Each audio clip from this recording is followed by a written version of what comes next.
Bunda Cerdas Indonesia, agar kita mampu memberikan rangsangan yang tepat kepada anak kita, terlebih dahulu kita harus memahami profil perkembangan seorang anak.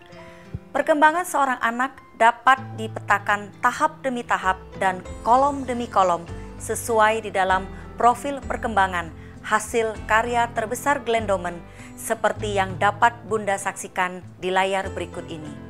Profil perkembangan adalah kerangka tahap-tahap perkembangan signifikan yang dijalani anak normal dalam perkembangannya sejak lahir sampai usia 6 tahun atau 72 bulan. Tujuannya adalah untuk menemukan dengan tepat area mana yang kuat sehingga dapat diperkuat dan area mana yang memerlukan rangsangan atau kesempatan tambahan agar berkembang secara penuh. Profil ini menjelaskan tentang 6 kemampuan ciri khas manusia yang dibagi dari 2 sisi, yaitu sisi yang sebelah kiri yang kita sebut sisi neurologis dan di sebelah kanan adalah sisi motorik. Sisi neurologis ini menceritakan atau menjelaskan kepada kita tentang kemampuan anak yang dikembangkan dari kelima inderanya dan ada 3 indera yang paling memegang peran penting untuk pembentukan kecerdasan seorang anak, yaitu penglihatan, pendengaran, dan perabaan.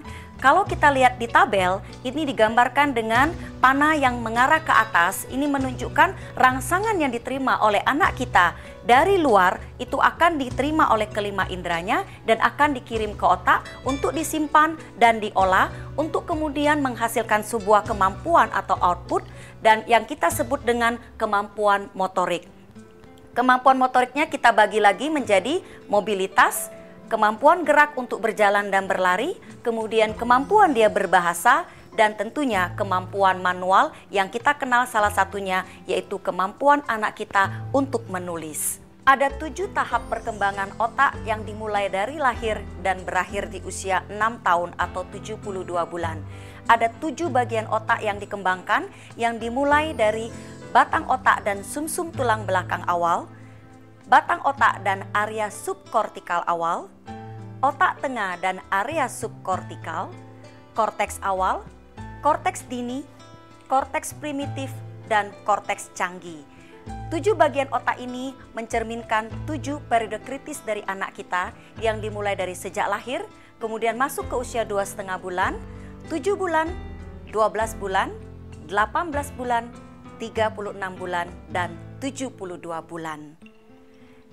Ke-42 fungsi dalam profil perkembangan ini merupakan faktor kunci dalam kehidupan anak-anak dari saat lahir sampai usia 6 tahun.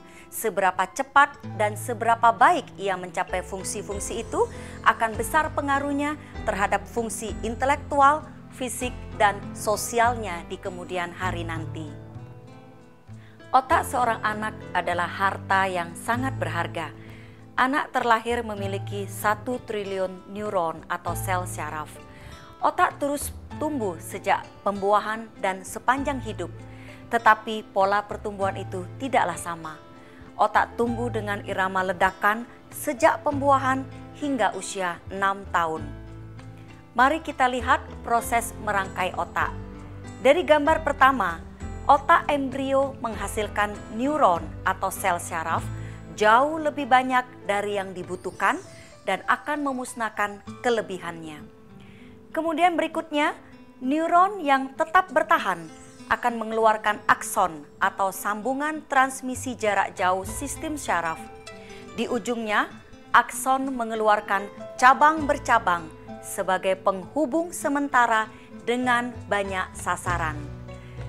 Selanjutnya, semburan spontan kegiatan listrik memperkuat beberapa sambungan ini, sementara lainnya atau sambungan yang tidak diperkuat oleh kegiatan akan mengalami atrofi atau menyusup sampai lenyap. Dan terakhir, sesudah kelahiran, otak mengalami lonjakan pertumbuhan kedua. Akson yang mengirim sinyal dan dendrit yang menerima sinyal mengadakan banyak sekali sambungan baru. Kegiatan listrik yang dipicu oleh banjir pengalaman indera memperhalus peruntaian otak menentukan sambungan mana yang akan dipertahankan dan mana yang akan dipangkas. Setelah itu, pertumbuhan terus berlangsung. Tetapi jika dibanding dengan periode awal tadi, pertumbuhan setelah 6 tahun terbilang kecil. Selama periode pertumbuhan terbesar, bayi mampu menyerap informasi apa adanya dengan rasio yang sungguh menakjubkan. Karena periode kritis pertumbuhan otak terletak antara kelahiran dan usia 6 tahun, jelaslah bahwa semakin dini kita memberikan bayi rangsangan dan kesempatan, akan semakin mudah ia menyerap rangsangan itu dan memanfaatkan kesempatan itu semaksimal mungkin. Hal yang perlu kita lakukan untuk mempercepat perkembangan hanyalah memberikan rangsangan visual, auditif, dan taktil dengan memperhatikan frekuensi, intensitas, dan durasi yang terus ditingkatkan selaras dengan keteraturan pertumbuhan otak.